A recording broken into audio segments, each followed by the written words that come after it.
Media Patel Prahlad bhai. This laddu will give you great relief in back pain, knee pain और joint pen.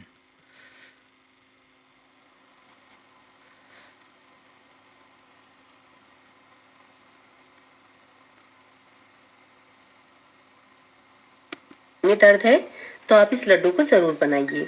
आप इस लड्डू को बनाने के बाद में 1.5 से 2 महीने तक भी स्टोर करके रख सकते हैं और आपको इसमें से एक लड्डू डेली रात को दूध के साथ में लेना है तो आपको इसका काफ़ी फ़ायदा मिलेगा। फ्रेंड्स, मैंने इससे पहले आपके साथ मेथी गुड़ के लड्डू की रेसिपी शेयर की थी जो कि आप लोगों को काफ़ी पसंद आई थी, काफ़ी प्यार मिला था आप लोगों का इस वीडियो पर।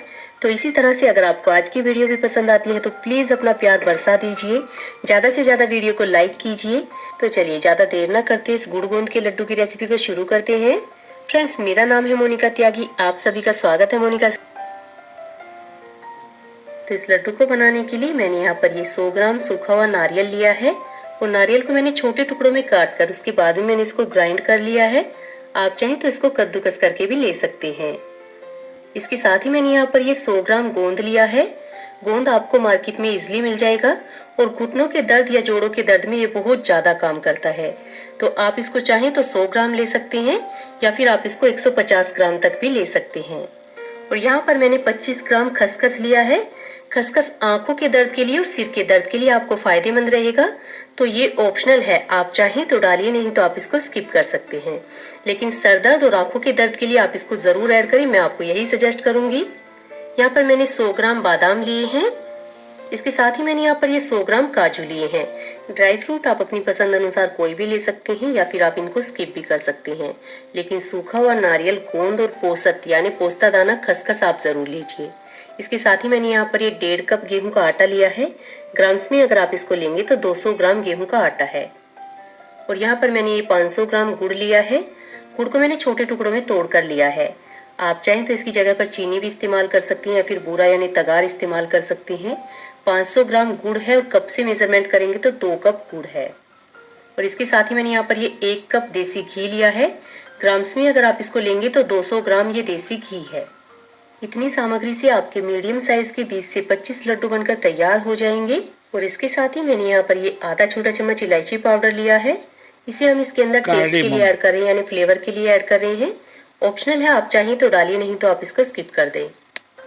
अब लड्डू बनाने के लिए सबसे पहले गैस ऑन करके मैंने यहाँ पर एक कढ़ाई रख दी है और कढ़ाई के अंदर हम 2 बड़े चम्मच देसी घी डाल देंगे। घी को हल्का सा गर्म कर लेंगे और जैसे घी हल्का गर्म हो जाए उसके बाद में हमें इसके अंदर गोंद को फ्राई करना है। तो गोंद को आप हल्के गर्म घी के अंदर डालिए, बहुत ज़्यादा तेज़ गर्म घी के अंदर आप इसको बिल्कुल ना डालें और एक साथ आपको पूरा गोंद फ्राई नहीं करना है। थोड़ा थोड़ा करके 2 चम्मच आप इसके अंदर गोंद डालिए और गोंद को इस तरीके से चलाते हुए फ्राई कर लें। यहाँ पर गैस की फ्लेम को हमें मीडियम लो के बीच में रखना है और इस तरीके से इसको हिलाते रहना है। गोंद बहुत जल्दी फूलकर तैयार हो जाता है। गोंद को आप इस तरीके से एक प्लेट के अंदर निकालकर ऐसे तोड़कर चेक कर लीजिए। अगर गोंद आसानी से टूट जा रहा है तो ये गोंद अच्छे से फ्राई हो गया है। लेकिन अगर ये रबड़ की तरह खिंच रहा है तो आप इसको धीमी आंच पर थोड़ा सा और फ्राई कर लें। तो गोंद को फ्राई करने के लिए गैस की आंच को मीडियम लो के बीच में रखना है और इसे डालते ही तुरंत आप इस तरीके से हिलाना शुरू कर दें, नहीं तो गोंद आपस में चिपक जाएगा और आप इसे अच्छे से फ्राई नहीं कर पाएंगे। अब इसी तरीके से बादाम को भी हम हल्का सा फ्राई कर लेंगे और 1 से 1.5 मिनट के बाद बादाम अच्छे से क्रिस्पी हो गया है तो इसे हम घी से बाहर निकाल देंगे और साथ ही हम इसके अंदर ये काजू ऐड कर देंगे। काजू को भी हल्का सा फ्राई कर लें। ड्राई फ्रूट्स को फ्राई करते हुए भी आप गैस की फ्लेम को मीडियम लो के बीच में रखिए। अगर आप इसको तेज आंच पर फ्राई करेंगे तो ये जल्दी से फ्राई तो हो जाएगा लेकिन इसका जो टेस्ट है वो कड़वा हो जाएगा। तो कुछ ही मिनट के बाद हमारे ये काजू भी अच्छे से फ्राई हो गए हैं। इसे भी हम कढ़ाई से बाहर निकाल देंगे। अब ये कढ़ाई के अंदर जो बचा हुआ देसी घी है तो आप इसे छानकर इस्तेमाल कीजिए।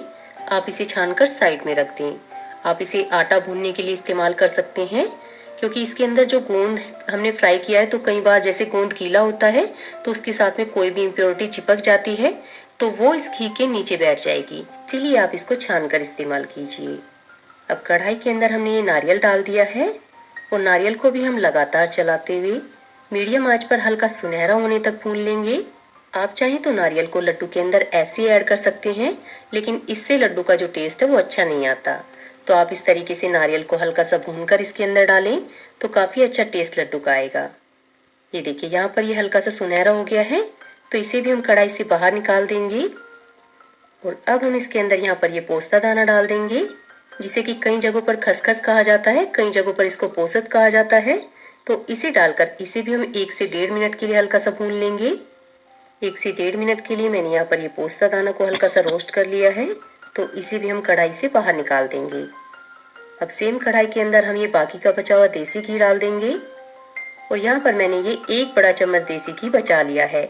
आप चाहें तो पूरा घी यहीं पर ऐड कर सकते हैं, लेकिन मैं इस घी को लास्ट में ऐड करूँगी, इससे लड्डू का टेस्ट ज़्यादा अच्छा आता है। अब जैसे घी अच्छे से गर्म हो जाए तो इसके अंदर ये गेहूं का आटा डाल देंगे। और आटे को हमें तब तक भून लेना है जब तक कि आटे से अच्छी सी खुशबू आना शुरू ना हो जाए, साथ ही आटे का हल्का सा कलर चेंज ना हो जाए। तो आप इसे लगातार चलाते रहिए। गैस की आंच को मीडियम लो के बीच में रखें।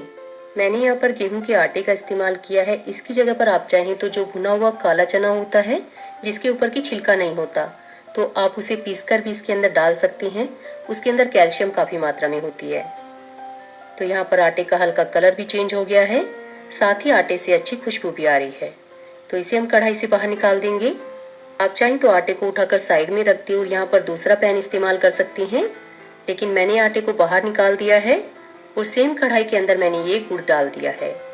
गुड़ को डालने के बाद में इसके अंदर 2 बड़े चम्मच पानी डाल दें। अब गैस की फ्लेम को बिल्कुल लो रखना है और गुड़ को इस तरीके से मेल्ट कर लेना है।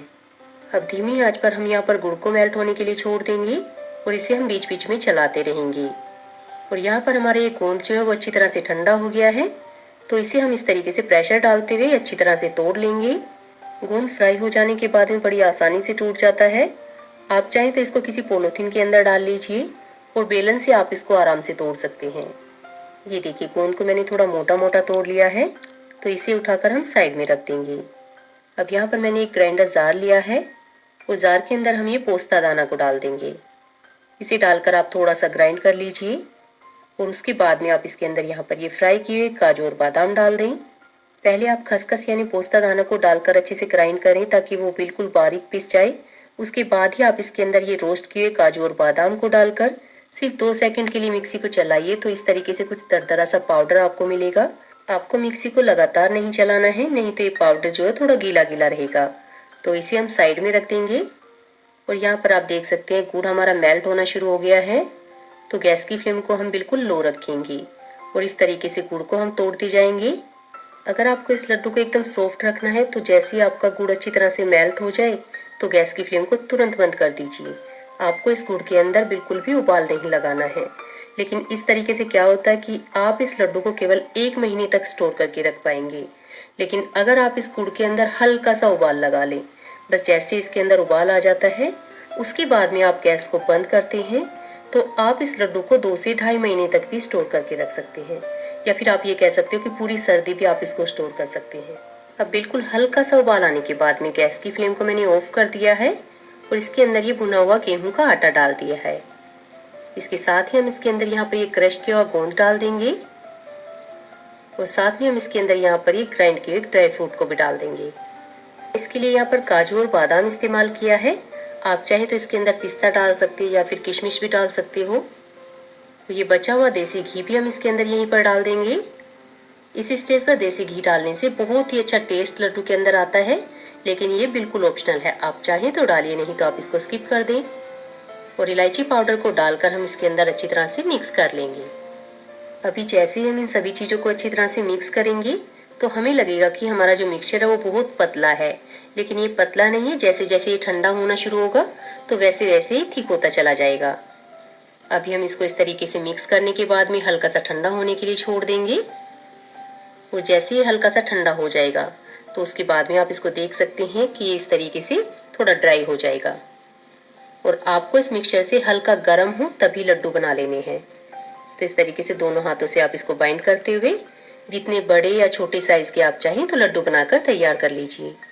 इस लड्डू को बनाने के बाद में आप अच्छी तरह से ठंडा कीजिए और जैसे ही अच्छी तरह से ठंडा हो जाए उसके बाद में आप इसे किसी भी एयरटाइट कंटेनर के अंदर रखकर 2 से 2.5 महीने तक खा सकते हो। रात को सोते समय आप इसमें से एक लड्डू हल्के गर्म दूध के साथ में लीजिए, तो आपका घुटनों का दर्द, जोड़ों का दर्द या फिर सर दर्द, आंखों में दर्द है तो आपको खुद ही पता चल जाएगा कि आपको इससे कितना आराम मिला है। तो इस तरीके से आप इस लड्डू को ज़रूर ट्राई कीजिए। वीडियो अगर आपको ज़रा भी हेल्पफुल लगी है तो प्लीज़ प्लीज़ प्लीज़ नीचे लाइक बटन को ज़रूर दबाइए, क्योंकि आप लोगों के लाइक मुझे मोटिवेट करते हैं और मुझे आगे अच्छी अच्छी रेसिपी शेयर करने की प्रेरणा मिलती है। तो इसी तरह की हेल्पफुल वीडियोस देखने के लिए जुड़े रहिए मेरे चैनल के साथ में। फ्रेंड्स, अगर आपको मेरे मेथी गुड़ के लड्डू की रेसिपी देखनी है तो उसका लिंक आपको डिस्क्रिप्शन बॉक्स में मिल जाएगा। Description box international social media Patel Prahlad भाई।